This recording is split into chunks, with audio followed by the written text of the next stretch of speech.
What up, y'all?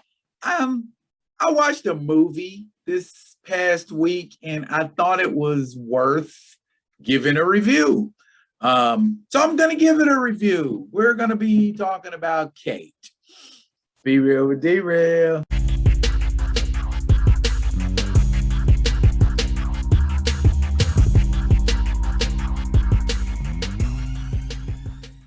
What up, y'all? It's your man D-Real. And entertainment is what I do. Welcome to another Be Real with D-Real. And we're going to get into some more fun and interesting movie reviewing. And before we get into that, let's get into the particulars. If you're digging what a brother's shoveling, put some dirt in my bucket. How you do that? Comment, like, subscribe to the Be Real with D-Real page so that when new material comes out, you get alerts and we can keep it growing. You grow me, I grow you. We grow together happily and intertwine like one symbiotic relationship. All right. Let's talk about Kate.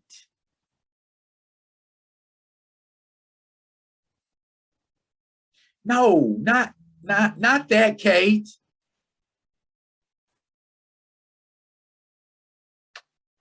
This Kate, which is currently showing on Netflix. It stars Mary Elizabeth Winstead, who, let me move my butt out the way. There, so you can see her real good. It stars Mary Elizabeth Winstead, who you may remember or you may not remember from Scott Pilgrim versus the World. She was the apple of Scott Pilgrim's eye. No, the other apple of Scott Pilgrim's eye, for which he had to defeat her 7 deadly exes for.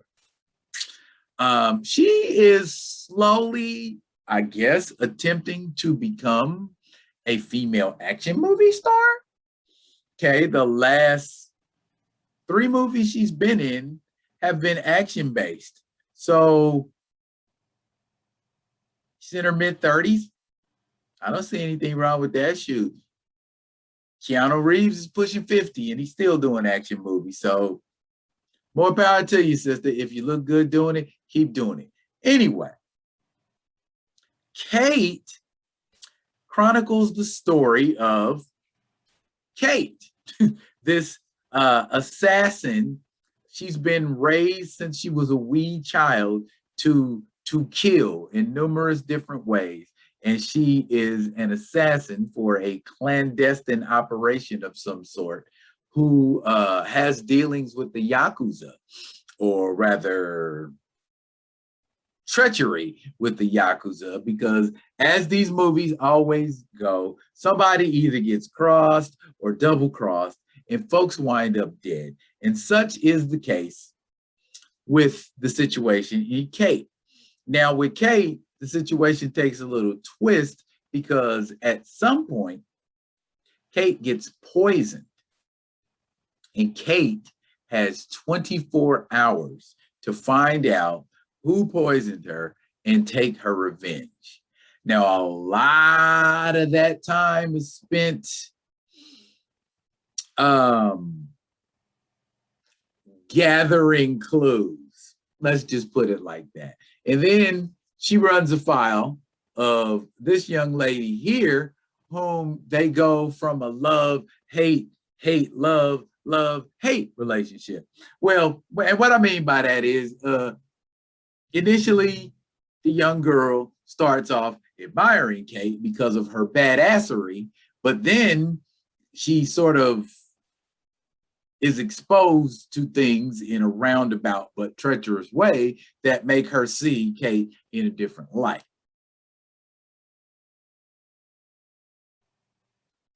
Kate does not skimp on the action.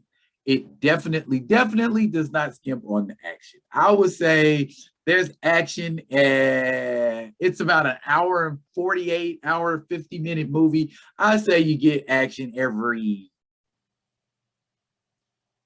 8 to 9 minutes in this movie. I mean, there's some kind of skirmish or fight or shootout or something like that going on. It's high octane action, and and it's kind of high on the gore factor because there are, folks getting blown away, folks getting cut, folks getting shanked. They about that life in this movie. Let me tell you, if it's Yakuza involved, believe me, it's some uncomfortable looking stab scenes going on.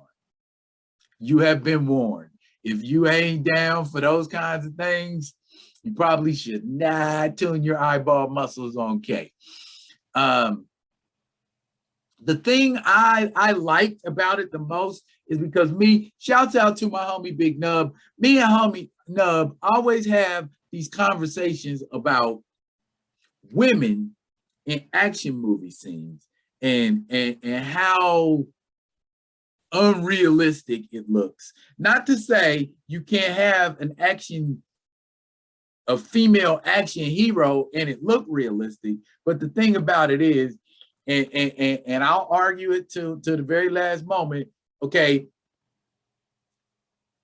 unless she goes at it in a particular way, which is what happened in this movie, there's no way that a 130-pound woman is beating up 3 to 4 200-pound men. It just ain't happening. A 120-pound man without the proper skills ain't beating up 4 200-pound women. Just the numbers. But because of the way she fights and the way she goes at it, she doesn't fight people in a way where it's like, oh, she's magically superhuman and she's able to overcome people. Don't get it twisted. It happens where it's like, bam, you're done. You're done. You're done. You're done. It's not like that movie stuff where it's like, and then